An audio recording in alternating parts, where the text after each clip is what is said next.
Dictation will start in 5 seconds.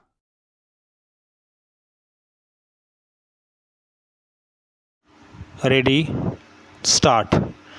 The story as to how thoughts travel almost like electricity from one place to another, influencing and inspiring peoples of far flung lands, is extremely interesting.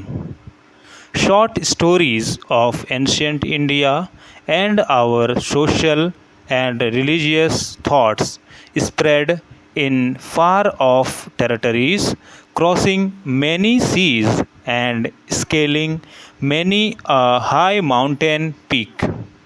In the same way, the Buddhist faith and thought and the Buddhist conception of art traveled to foreign lands at a time when, comparatively speaking, the means of communication were more or less non existent. Persistent efforts of devout thinkers and scholars gave wing to those thoughts and, like saplings, planted them in other countries where they blossomed and bore fruit. In all these countries, Buddhist thought and traditions were assimilated in and influenced by local thought. It has been the effort of the International Academy of Indian Culture to present all those currents of thought in a readily assimilable and integrated form. It is gratifying to note that in its efforts, the Academy has met with considerable success, as a result of which it is going to launch its publication program, making a beginning with this.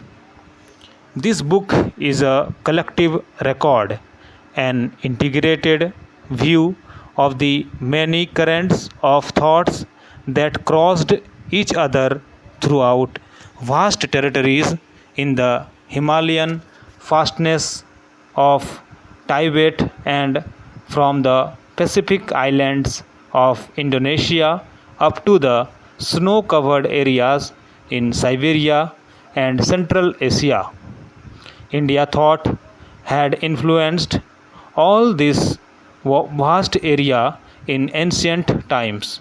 I hope the publication of this will throw much light on the undetermined history of these ancient countries and the exchange of thought that one took place among them.